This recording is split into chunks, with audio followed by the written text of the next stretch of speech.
Indongozi cane cane abakozi ba leta ngo bakwiye kubera akarorero abenegihugu mu kurangura imigambi y'iterambere. Ivyo vyashikirijwe na buramatari w'intara ya Gitega Venamani Irambona mu gihe yararamutse agendera ikibanza yarimiyemwo ibigori ku mutumba wa Mugomera aho bita ku Gitega, asanzwe avuka muri komine ya Itaba. Uwo murima w'ibigori uteye igomwe ukaba uteye ku buringanire bw'ihegitari 4. Venamani Irambona yamenyesheje ko umwera uva ibukuru gakwira hose, nico gituma yafashe iya mbere mu kurima kandi n'abarongoye baramaze kwijukira kurima kijambere bashize hamwe amatongo bongera bakorera hamwe mu makoperative. Nkihagura ahari ahantu n'ivyatsi bitamera, mugabo kugira ngo nerekane akaroro yuko atasi nimwe itamera iyo umuntu ayitabiye, naciye ndahagura hanyuma ndaharima kandi ndatera ibiterwa bitandukanye, gitangura nahateye ibijumbu, maze ico gihe abantu baratwenga bati bwabo ni nabize ntibaza ubwenge, ati hajya yo hatera ibijumbu kugira ngo bize. Muga hageze gusoroma bica hasanga vyarakunze, twashobora gusoroma ibijumbu kimwe kikavamo nk'ibiro 3 kubera twabitera harimo n'amase y'ikirundi kandi vyari bitewe kijambere ndetse n'imbuto irobanuye. Venamani Irambona avuga kandi ko yagomvye kwerekana akarorero ku benegihugu basanzwe barimira aho hantu hegereye imirima yiwe. Ikindi naco ngo biri mu ntumbero yo kwitabira akamo k'umukuru w'igihugu c'u Burundi Evariste Ndayishimiye ahamagarira abarundi bose cane cane abakozi ba leta kwijukira uburimi n'ubworozi kugira ngo bagwize umwimbu. Rero ngaha anye ni mu ntumbero yo kwerekana akarorero aha muri no komine ni komine Yitaba. Ni komine mu myaka iheze yari igizwe ibisanzwe bitarimye, aho uri kuraraba wasanga indimo ari nkeyi.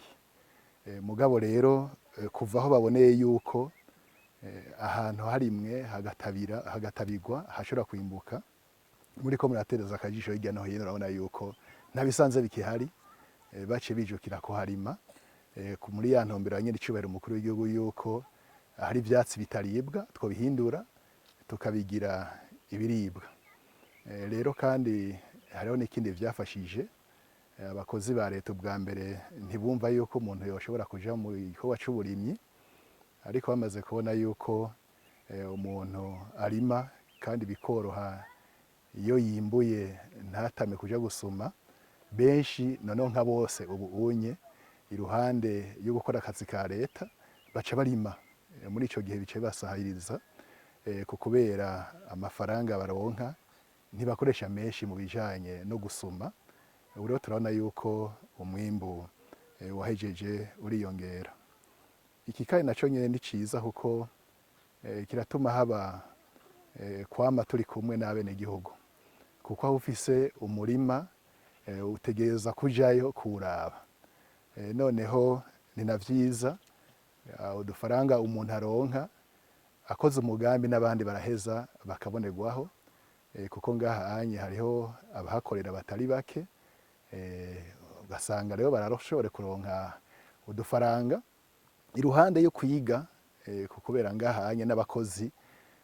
bagiye iwabo barazi yuko bategerezwa kurima kijambere,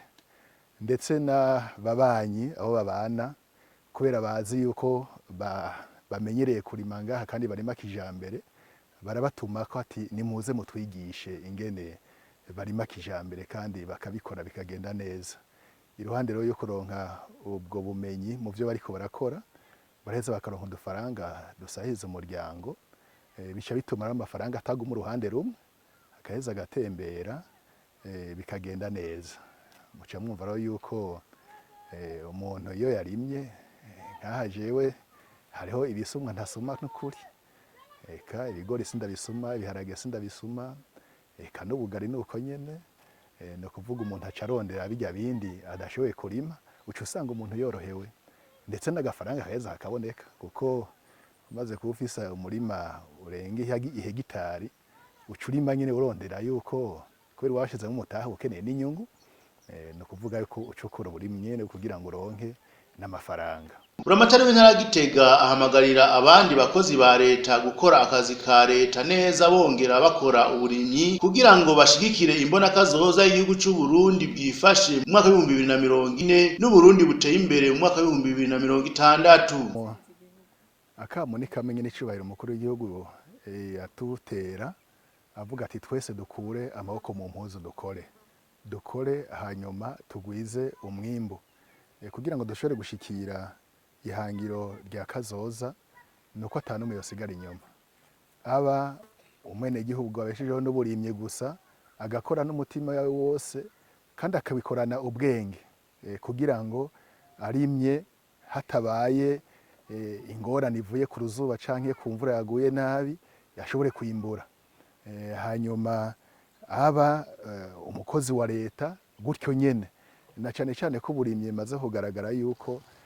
by'ukuri harakenewe umutahe abafise rero umutahe ni ngombwa yuko baja muri kino gikorwa kandi nabamenyesha yuko by'ukuri ubu ibintu byarahindutse cyane abantu barondera amatongo bagura ni benshi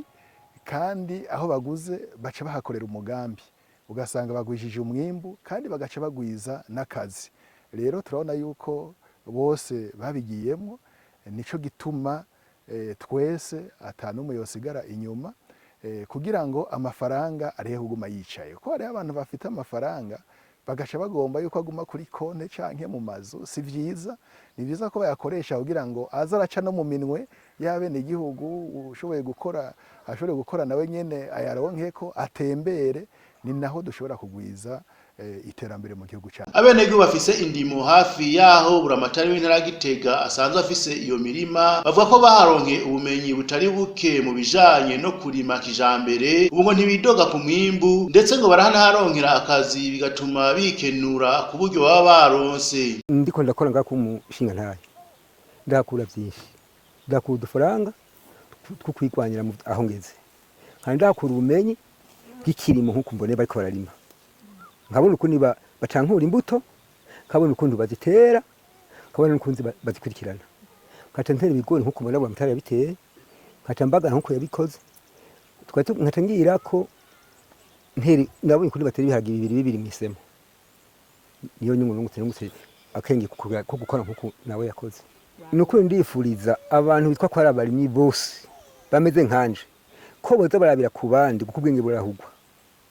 bakara kuntu botera imbere